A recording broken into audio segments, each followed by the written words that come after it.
Welcome back. Here I am reading this again. I'm not gonna lie.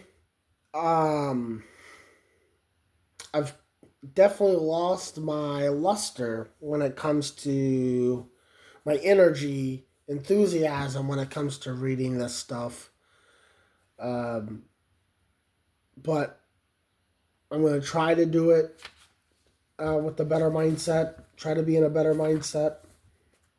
I don't want to waste any more time. I don't want to get into all the nitty gritty. Let's go ahead and get right into this. I'll be reading chapters 24 and 25 today. Let me get to it real quick. 21, there's 25, so I need to go back one more. Here we go. All right, so Exodus chapter 24, it's called The Covenant Confirmed. Let's get into it. Then the Lord said to Moses, "Come up to the Lord, you and Aaron, Nadab and Abihu, and 70 of the elders of Israel. You are to worship at a distance, but Moses alone is to approach the Lord. The others must not come near, and the people may not come up with him." So, a little ominous there, a little ominous. When Moses went and told the people all the Lord's words and laws, they responded with one voice, "Everything the Lord has said we will do." Moses then wrote down everything the Lord had said. He got up early the next morning and built an altar at the foot of the mountain and set up 12 stone pillars representing the 12 tribes of Israel. Then he sent young Israelite men, and they offered burnt offerings. And that's a little weird. They offered burnt offerings. They should have they provided burnt offerings. There we go. And sacrificed young bulls as fellowship offerings to the Lord. Moses took half of the blood and put it in bowls, and the other half he splashed against the altar. Then he took the book of the covenant and read it to the people. They responded, "We will do everything the Lord has said. We will obey." Moses then took the blood, sprinkled it on the people, and said, "This is the blood of the covenant that the Lord has made with you in accordance with all these words." So, kind of ritualistic here a little creepy, but okay. Moses and Aaron, Nadab and Abihu, and the 70 elders of Israel went up and saw the God of Israel. Under his feet was something like a pavement made of lapis lazuli, as bright blue as the sky. I'm not entirely sure what that is. I'm actually going to look at the footnote if they have one. I'm not seeing a footnote for this one. But God did not raise his hand against these elders of the Israelites. They saw God, and they ate and drank. The Lord said to Moses, "Come up to me to the mountain and stay there, and I will give you the tablets of stone with the law and commandments I have written for their instruction."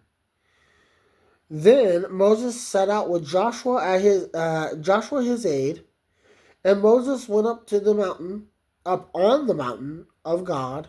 He said to the elders, "Wait here for us until we come back to you. Aaron and Hur are with you, and anyone involved in a dispute can go to them." Then Moses went up to the mountain. The cloud covered it, and the glory of God settled on Mount Sinai. For 6 days the cloud covered the mountain, and on the seventh day the Lord called to Moses from within the cloud.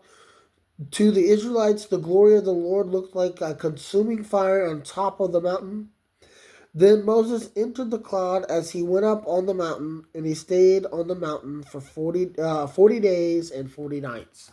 So, if I'm not mistaken, didn't Jesus later on fast for 40 days?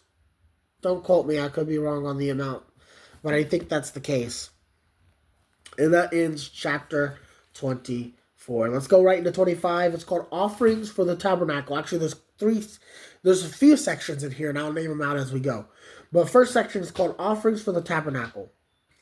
The Lord said to Moses, "Tell the Israelites to bring me an offering. You are to receive the offering for me from everyone whose heart prompts them to give. These are the offerings you are to receive from them: gold, silver, and bronze, blue, purple, and scarlet yarn, and fine linen, goat hair, ram skin dyed red, and another type of durable leather, acacia wood, olive oil for the light, spices for anointing oil, and for the fragrant incense, and onyx stones and other gems to be mounted on the ephod and breastpiece. Then have them make a sanctuary for me, and I will dwell among them. Make this tabernacle and all its furnishings exactly like the pattern I will show you. So that's one section. The next section is called the Ark. A-R-K, not A-R-C. Let's get into it.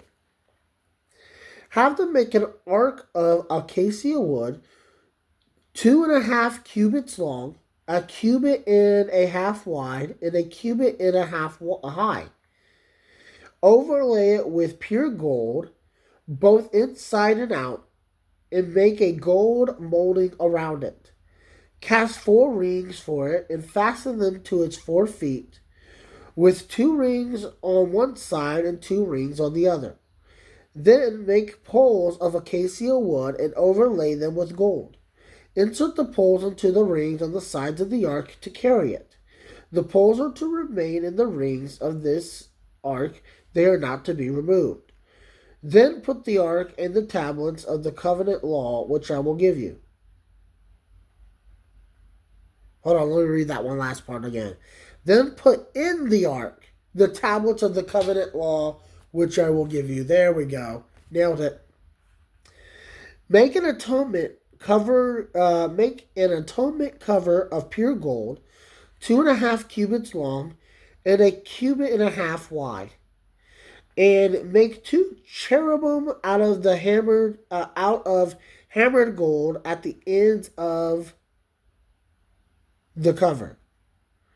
Make 1 cherub on one end and the second cherub on the other. Make the cherubim of one piece with the cover. At the 2 ends, the cherubim are to have their wings spread upward, overshadowing the cover with them. The cherubim are to face each other, looking toward the cover. Place the cover on top of the ark and put the ark and put in the ark the tablets of the covenant law I will give you. There above the cover between 2 cherubim that are over the ark of the covenant law, I'll meet with you and give you all my commands for Israel, or for the Israelites. All right, next is called the table. Make a table of acacia wood, 2 cubits long, a cubit wide, and a cubit and a half high. Overlay it with pure gold and make a gold molding around it. Also make around it a rim and handbreadth. A handbreadth wide. What is that one? Let's find out what that means. Handbreadth wide. It's E down here. E. It says it's about 3 inches or about 7.5 centimeters. Okay. All right, that makes a little bit more sense. Make 4 gold rings for the table and fasten them to the 4 corners where the legs are. The rings are to be close to the rim to hold the poles used in carrying the table. Make the poles of acacia wood, overlay them with gold, and carry the table with them.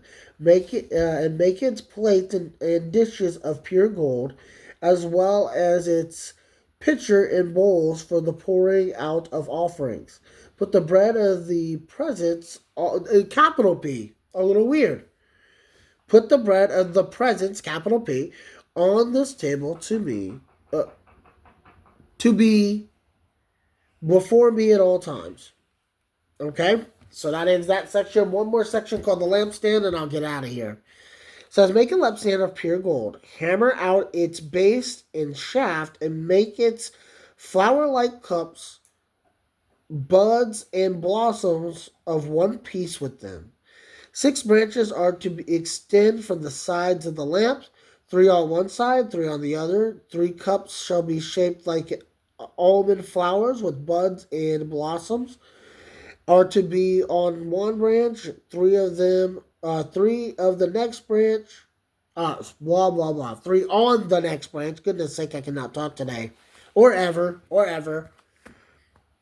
Three on the next branch, and the same for all 6 branches extending from the lampstand. And on the lampstand there are to be 4 cups shaped like almond flowers with buds and blossoms. One bud shall be under the first pair of branches extending from the lampstand, a second bud under the second pair, and a bud under the third pair. 6 branches in all. The buds and branches shall all be of one piece, with the lampstand hammered out of pure gold. Then make it 7 lamps and uh, set them up on it so that they light the space in front of it. Its wicks, trimmers, and trays are to be pure of gold. A talent, so that's let's see what they say. It says that's about 75 pounds or 341 kilograms. So that's a talent. A talent of pure gold is to be used for the lampstand and all these accessories. See that you make them according to the pattern shown you. See that you make them according to the pattern shown you on the mountain. Shown to you. I feel like there's a 2 missing there, but it's okay. And that concludes chapter 25. So honestly, not a lot to say on these chapters. It's more, I guess you could say, instructional for design. It seems a little weird that God would want materialistic items. Like, what does gold and all this stuff have to do with God? But anywho, I'm going to go ahead and call it there. I hope you all have a blessed day. I hope you can pray for me. Pray for me. And not pray for me in the sense that, like, I need prayer, but prayer that I keep this going. So, I hope you have a blessed day. See you next time.